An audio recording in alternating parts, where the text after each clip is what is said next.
Good day, everyone. Today we're going to discuss about the security and maintenance.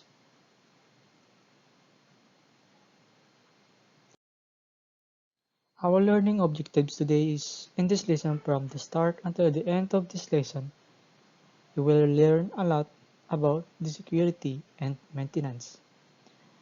Also, as you will learn about the security, how to protect your wrist, and how to get a better password, how to avoid the scammer, protect your data, learning and about resetting your mobile devices, and how to back up your files and restore it. The need for security. Companies have realized the need and importance of information security and taken steps to be included among organizations.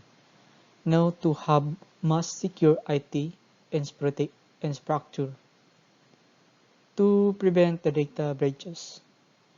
A data breach resulting in the loss of critical business information is quite common due to a large amount of data stored on company server. Business often become a main target of cyber criminals if the network is unprotected.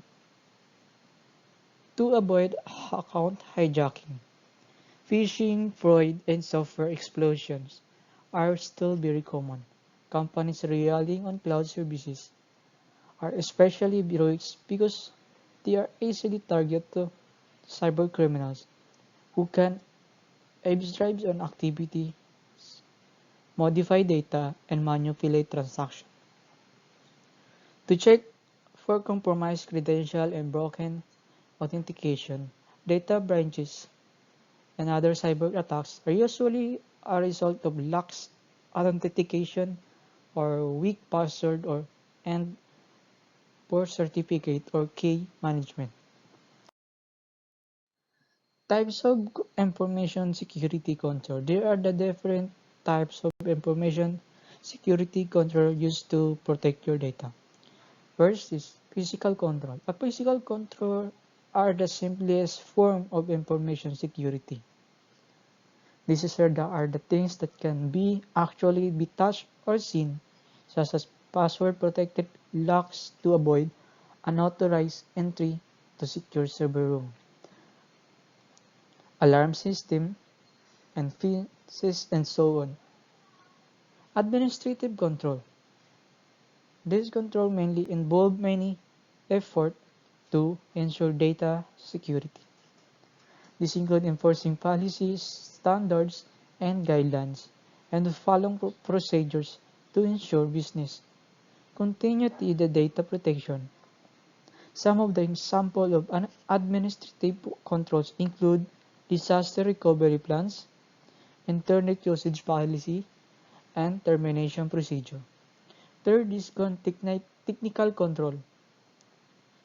These controls are considered the most effective of all because they make use of the latest technologies and systems to limit access to information. Some of the examples of technical controls include firewalls, antivirus software, file permissions, access control lists, and cutting-edge data security technologies that are, that are hard to penetrate.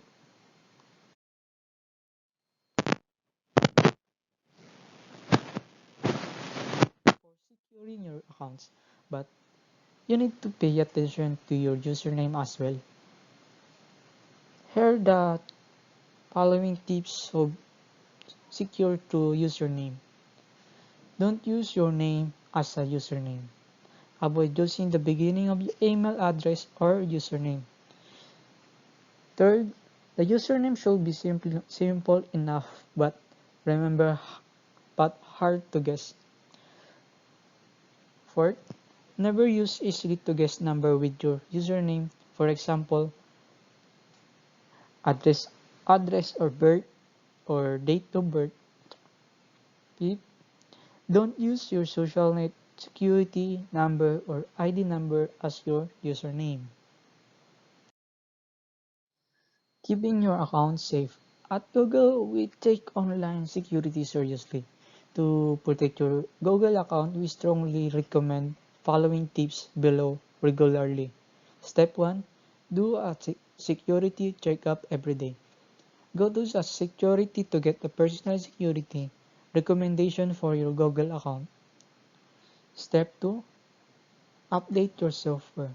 If your browser operating system or apps are out of date, the software might be not safe from the hackers. Keep your software updated to help protect your account. Step 3. Use unique or strong passwords. It's risky to use the same password on multiple sites. If your password one site is hacked, it could be used to get into your multiple sites. Step 4.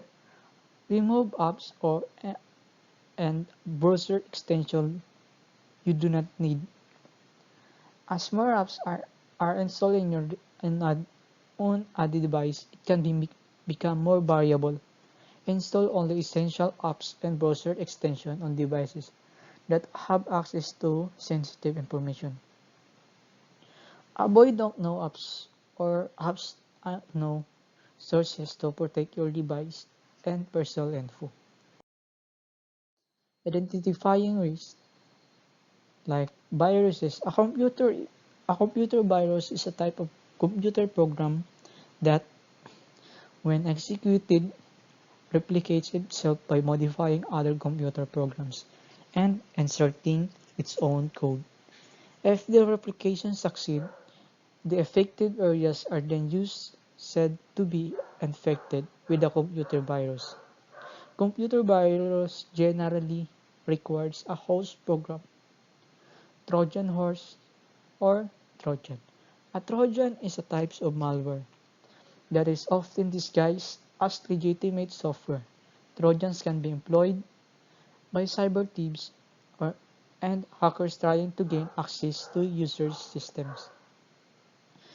Users are typically tricked by some form of social engineering into loading and executing Trojans on their systems. Malware. Malware is a collective name for a number of malicious software variants, including virus, ransomware, and spyware. Shorthand for malicious software, malware typically consists of the code developed by cyber attackers, designed to cause extensive damage to data and systems or to gain unauthorized access to a network. Malware is typically delivered in the form of links or files over email and requires the user to click on the link, open the file to execute the malware. Spyware. Spyware, as its name suggests, is designed to spy on what a user is doing, hiding in the background of the computer. These types of malware will collect information about the user knowing, such as credit card details, password, and other sensitive information. Adware. Adware, often called advertising-supported software by its developers, is software that generates revenue for its developer by automatically generate online advertising in the user interface of the software on the screen presented to the user during installation process. Network connection. A network connection connects nodes like computer, routers, and switching using cables, fibers optic, or wireless signals. This connection allows devices to network to communicate and share information and resources. Networks follow protocols which define how communicate are sent and received. There are the three basic types of network connection exist. First, point-to-point connection. Allow one device to communicate with one other device.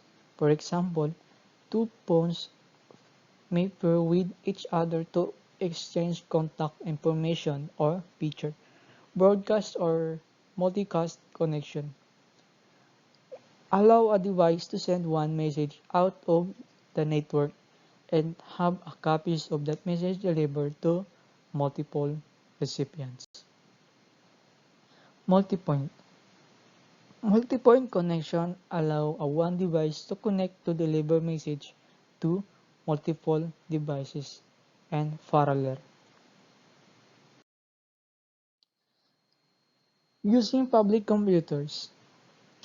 Public computers are not safe as personal devices because you don't know if the latest security protocols like antivirus protection have been installed. Remember that public computers are connected to network that may also be variable to attack already compromised.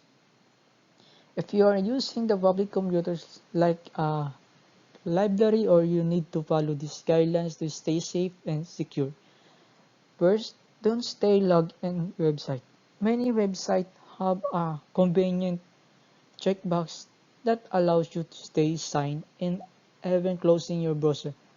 While this makes life easier for personal surfing, saving personal info and browser potentially dangerous. Second, always clear your browser history. What do you do online say a lot about you. And when you're using a public computers, you do not want to leave trace around for your other to discover. When you're finish your working, be sure to completely clear the browser history. Third, use private browser. An alternative to deleting the history and simple method is to use the incognito or private browser mode. Every modern browser has one.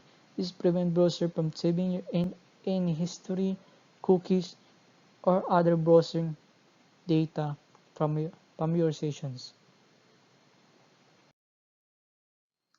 Social engineering. Social engineering is the term used from the broad range of malicious activity accomplished through human interaction. It uses psychological manipulation to trick users into making security mistakes or giving away sensitive information. Phishing. The most common form of the social engineering attack is phishing. Phishing attacks exploit human error or harbors credential or spread malware, usually via infected email attachment or links to malicious websites. There are the types of social engineering. There are more phishing attacks to watch out forever. However, there are the other social engineering tactics include baiting, honey trap, pretexting. First is baiting, enticing victims into the inadvertently compromising their security, for example by offering free giveaways or distributing infected devices. Honey trap. Attackers pretend to be romantically or sexually interested in the victim to persuade them to yield sensitive information or money. Third is pretexting, an early stage of more complex social engineering attacks in which the con artist gains in a victim trust, typically by creating a backstory that makes the sounds trustworthy. Spyware, a form of malicious software usually in the form of pop-up or warns that your security software is out of date or that malicious content has been detected on your machine, that falls victim into visiting malicious websites or buying worthless products. Phishing or voice phishing, the form of targeting social engineering attacks that they use is the phone. Types of phishing attacks including recording message telling recipients their bank account has been compromised. Victims are then prompted to enter details via their phone's keypad, thereby giving access to their accounts. Smishing or MAS phishing. Text messages that purport to be from legitimate entities are often used in combination with other techniques to bypass two-factor identification. They might also direct victims to malicious websites on their phones.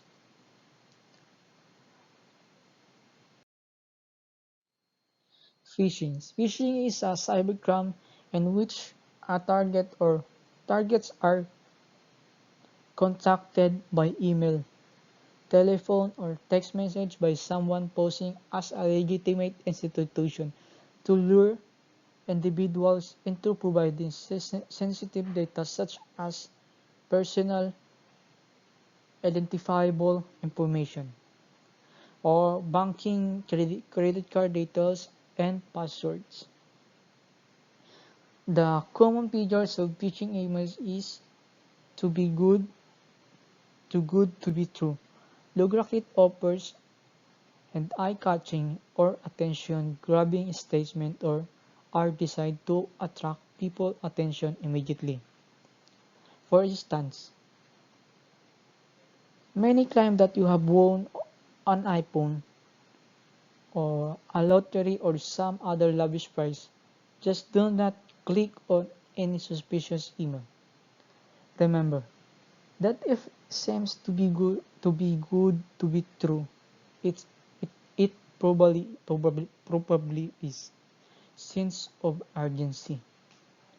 A favorite tactics amongst cybercriminals is to ask you to act fast because the supporters are only for limited time.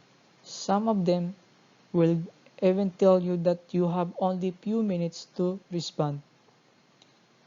When you come across these kinds of emails, it's the best just to ignore them. Sometimes they will tell you that your account will be suspended unless you update your personal data immediately. Most reliable organizations give sample time before they terminate an account, and they never ask to patrons to update personal data over the internet. When in doubt, visit the source directly rather than click an email link or in a email. Hyperlinks. A links that may not be all it appears to be. Hovering over the link show you the actual URL where you will be directed upon clicking on it.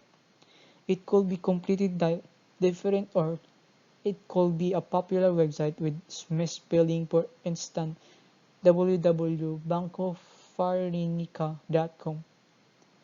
The, the M is usually an R and in, so look carefully. Attachment. If you see an attachment in your email you were not expecting or that does not make sense, don't open it. Do not open it. They often contain payloads like ransomware or other viruses. The only file types that is always safe to click on it is that txt file. Usually sender, unusual sender. Whenever it looks like from someone you don't know or someone you do know. If anything seems out of ordinary, unexpected, out of the character, or just as suspicious in a general, do not click it on it. Protecting yourself.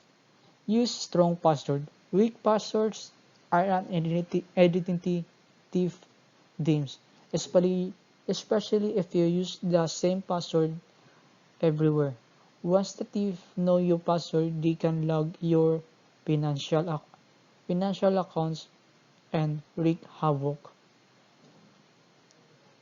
You need passwords that are long over 10 characters and strong to use upper and lowercase letters, numbers, and symbols. And that has nothing to do with your personal information, like name, age, birth date, and pet name.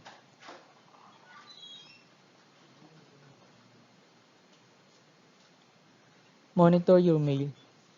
Check your physical mail often if you can opt or paperless statement from institutions that may use your personal information when contacting, such as the banks and wealth management firm.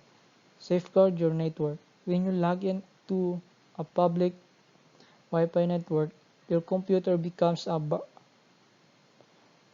vulnerable to hackers. To avoid this, use the virtual private network when you're logging the public Wi-Fi, or install firewalls and virus detection software tooltip on your home computer.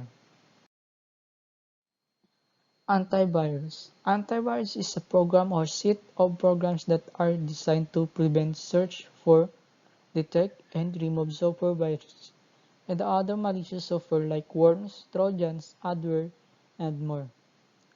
What does antivirus software do?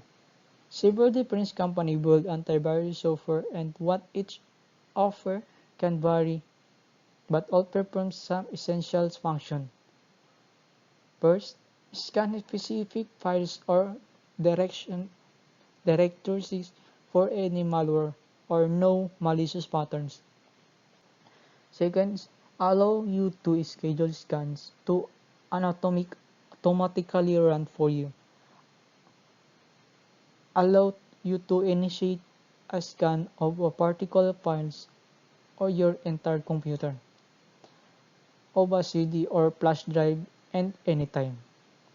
Remove any malicious code detected. Sometimes you will be notified of an infection and also if you want to clean the file. The other programs will automatically do this behind the scenes, show you the health of your computer. What are the benefits of antivirus software? Antivirus solutions protect more than just laptops, office computers, smartphones, and tablets. They protect precious memories, music, or photo libraries, and important documents from destruction by malware. Make sure your protection is up to the challenge of defending against the latest threats. Modern antivirus solutions are capable of detecting, blocking, and removing viruses, malware, ransomware, preventing identity theft and block phishing and fraud. Warning about dangerous websites and links before you click. Scanning the dark web to find if an email address has been compromised. Keeping online accounts protected with secure password encryption. Providing simple training to teach you and your family how to even safer online. Toning up your computer to keep it running smoothly just like a new.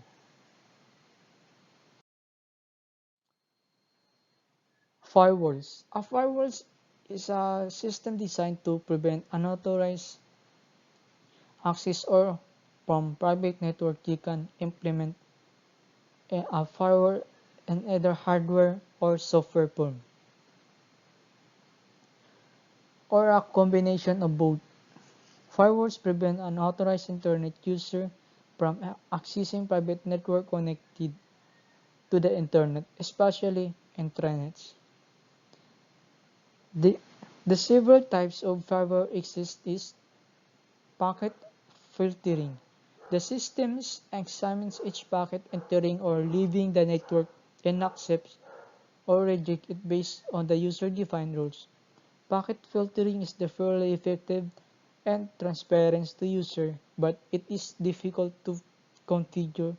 In addition, it is susceptible to IP spoofing. Circuit level gateway implementation. This process applies security mechanism when a TCP or UDP connection is established.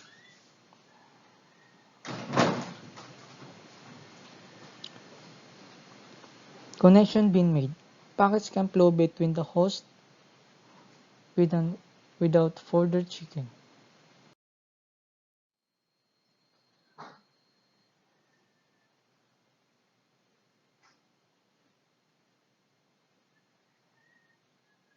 Protecting yourself. Acting as a proxy server. A proxy server is a type of gateway that hides the true network address of the computers connected through it. A proxy server connect to the internet makes the request for page connection to servers, etc., and receive data on behalf of the internet computers behind it. The firewall's capabilities lie in the fact of the proxy can be configured to allow you certain types of traffic to pass, for example, HTTP files or web pages. A proxy server has potential drawback of slowing network performance, since it has to be actively analyze and manipulate traffic passing through it. Web Application Firewall. A web application firewall is a hardware appliances, server plugin, or some other software filter that supply a set of rules to HTTP conversions. Such rules are generally customized to the application so that many attacks can be identified and blocked. Monitoring software. Monitoring software is also known as a computer surveillance software. Monitoring server software observes that tracks the operation and activities of users, application, and network services on a computer or enterprise system. This types of software provides a way to supervise the overall process that are performed on the computing system. They provide reporting services to the system or network administrators. Conducting safe e-commerce transactions. Today, new generation customer has all the luxuries. A click of the button or a touch on the mobile phone, they can buy literally anything they want. If you are a customer, you should be centrally not panic and completely stop shopping online. But it would be a good idea to practice some caution, and keep the below tips in mind. First, check the credibility of the website. Many people have tried to take advantage of the grace of e-commerce. But not all of these websites might be the most credible sometimes. Hackers might be set up an e-commerce website in the plan of getting personal financial information from tricking user. You should always check your website you are buying from. Beware of obvious fakes. We're all aware of the leaders of e-commerce, whether it is Amazon or Alibaba or eBay, or from Indian perspective, platform like Flipkart, Snapdeal, Jabong, etc. What unscrupulous hackers do is set up obvious fakes, which is also form of phishing. Take care of your financial information. E-commerce website requires you to part with crucial information like your debit or credit card numbers, along the personal data like home, address, and telephone numbers. Be very careful when providing this. It is good not allow this website to store your personal data, as in the advent of the hacking attacks, criminals might get their hands on these details. Be wary of public Wi-Fi. It is a good idea not indulge in shopping when you're using a public Wi-Fi network. See in a coffee shop or an airport. Public Wi-Fis are notoriously unsafe and may not have inbuilt security guards. That means any personal information, including your credit card number, is valuable to be accessed by hackers who may have to hack into the network. Virtual Private Network or VPN. A virtual private network or VPN is an encrypted connection over the internet from device to network. The encrypted connection helps ensure that sensitive data is safely transmitted. It prevents the unauthorized people from eavesdropping on the traffic and allow the user to conduct work remotely. VPN is the widely used or corporate environments. What is secure remote access? Secure remote access provides a safe, secure way to connect user and remotely to corporate network. It includes VPN technology that uses strong ways to authenticate the user or device. VPN technology is available to check whether a device meets certain requirements, also called device posture, before it allowed the connect remotely. Is VPN traffic encrypted? Yes. Traffic on the virtual network is sent securely and by established unencrypted connection across the internet known as a tunnel. VPN traffic from the device such as the computer, tablet, or smartphone is encrypted as it traverses through this tunnel. Offsite the employments can then use the virtual network to access the corporate network.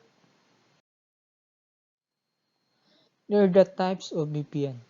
Remote access. A remote access VPN securely connects a device outside the corporate office.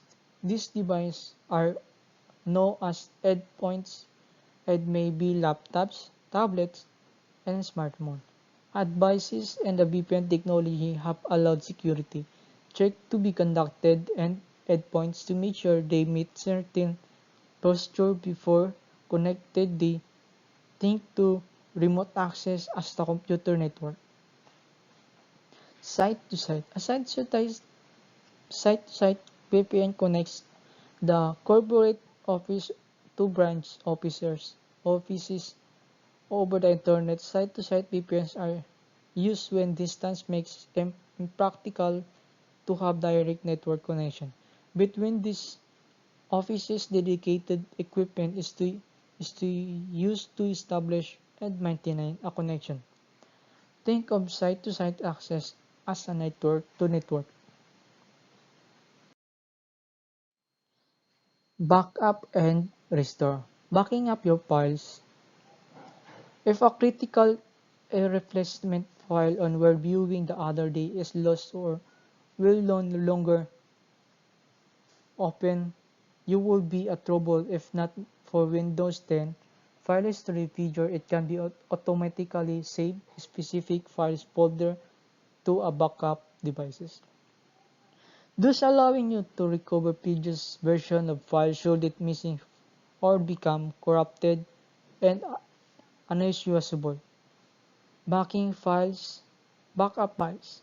Once you are all set, just click the Backup Now button on the top of the screen and Windows will start backing up these files, including your backup sheet.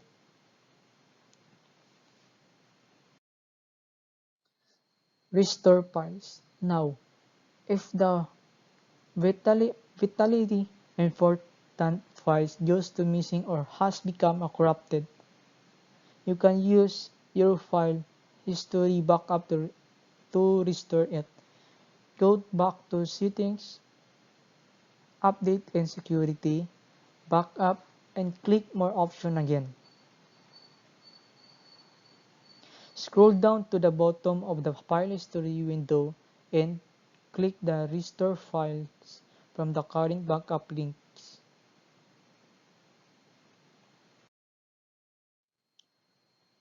Backup PC system files and settings.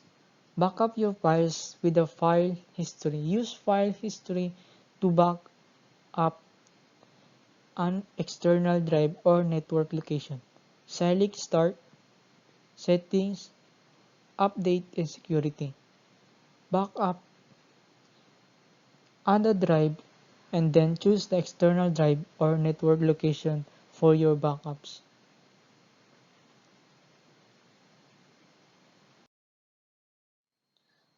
Restore your files with file history. If you are missing an important file or folder that you have backed up, here how to get it back. First, in the search box on the status bar, type restore files and then select restore your files with file history. Look for the file you need, then use two arrows to see all its versions. When you find the version you want, select the restore to save it and its original location.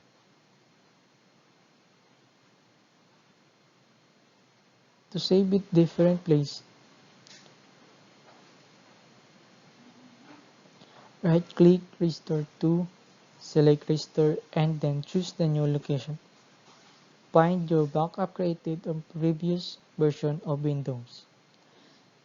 If you use the backup restore to back up the files or creating system image backup or previous version of Windows, your old backup is still available in Windows 10.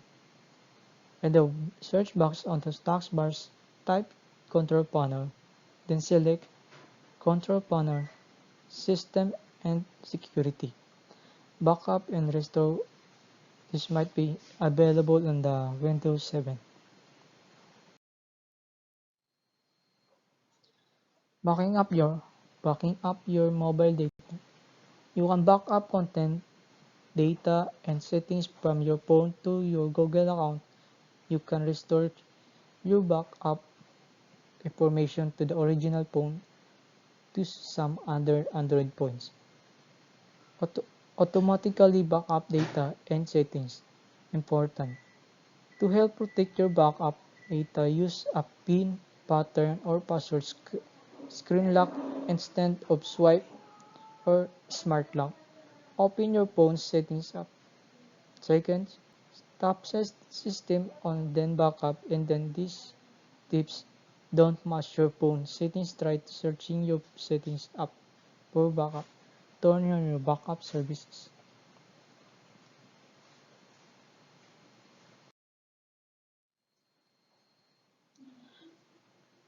Manually backup data and settings. First, open your phone settings app. Second, tap system and then backup. If this system don't match your phone settings, try searching your settings app for backup. Third, tap backup now and then continue.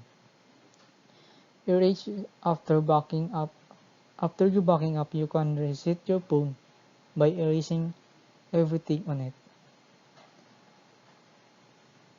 Restore backup data and settings. When you add your Google account to your phone that been set up, what you do previously back up for the Google account gets put into the phone.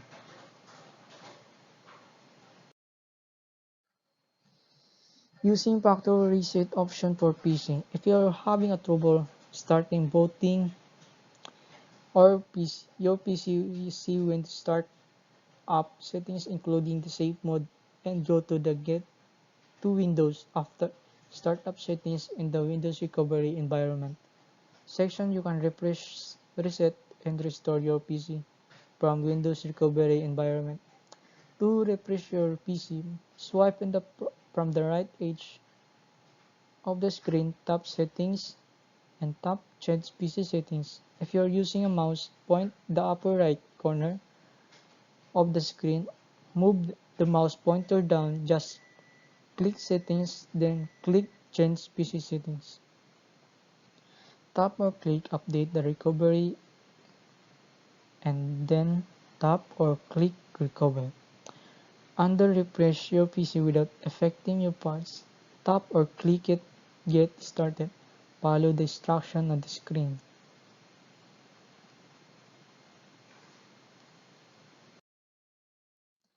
To reset your PC, swipe in from right edge of the computer, tap Settings, and then tap Change PC Settings. If you are using your mouse, point the upper right corner on the screen, move to the pointer down, just Settings, and then click Change PC Settings.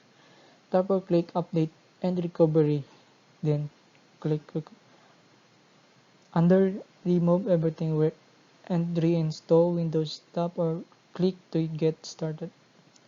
Follow the instructions on the screen.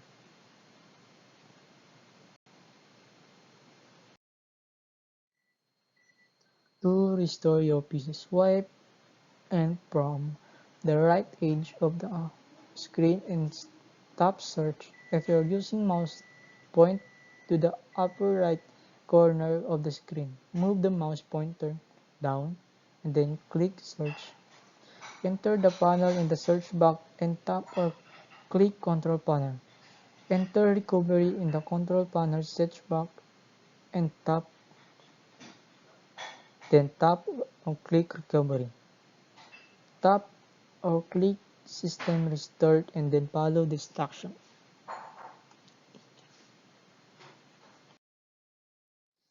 Resetting mobile devices. You can remove data from your phone by resetting it to factory settings. Resetting this way, also called formatting or the hard reset. How to clear your mobile phone, Android phone.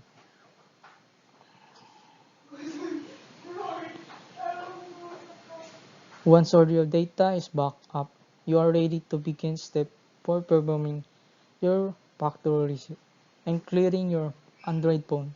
Encrypt data. The goal of factory reset is to swipe everything, but that does not always happen. Data often remains hidden in the background. Even after the factory reset and determined, hackers can find it if you don't take a few extra steps.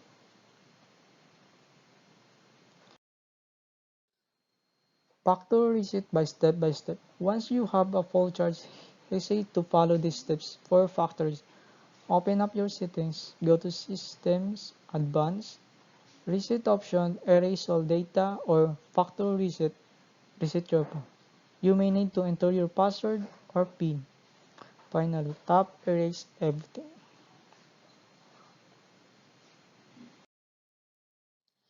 Troubleshooting. Troubleshooting is the form of the problem solving often applied to repair field, product, or processes on the machine or a system. It is a logical, systematic search for the source of the problem in order to solve it and make it product process operational gain. Troubleshooting is intended to identify and assess symptoms. Is it hardware or software? What does hardware troubleshooting mean? Hardware troubleshooting is the process reviewing, diagnosing, and identifying operational technical problem with hardware device or equipment. It aims to resolve physical and logical problems and issues within the computing hardware. Hardware troubleshooting is done by hardware or technical support technicians.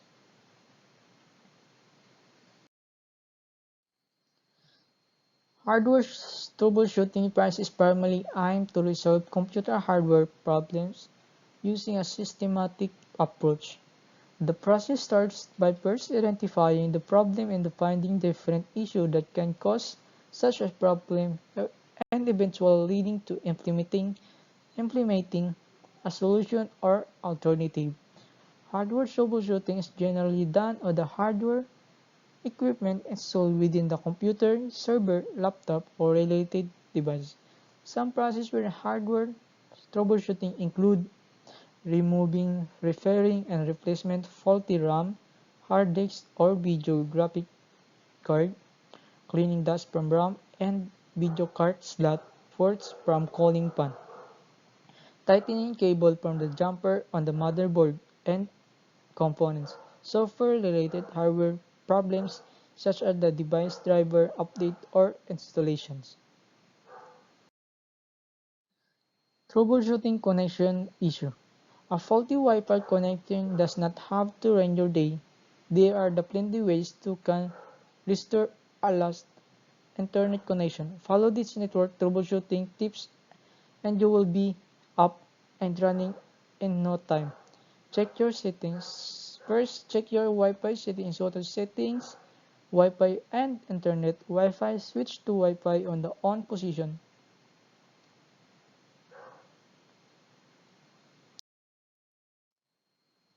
Update Windows. You can network problems could be caused by your system. If that is case, Windows could be have responsible ref, release of fix. Try updating your Windows machine to the latest release. Open Windows Network Diagnostic. Windows has a tool called Windows Network Diagnostic that lets user troubleshoot connection issue. Go to Windows Settings, Network, and Internet Status. Under Change Your Network Settings, click Network Troubleshooters.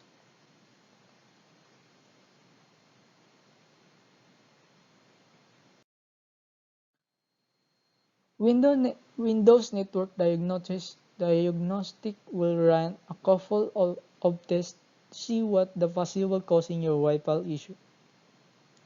Windows will let you know if this does not find any issue. Otherwise, you will be given a list of possible actions to take to resolve the problem.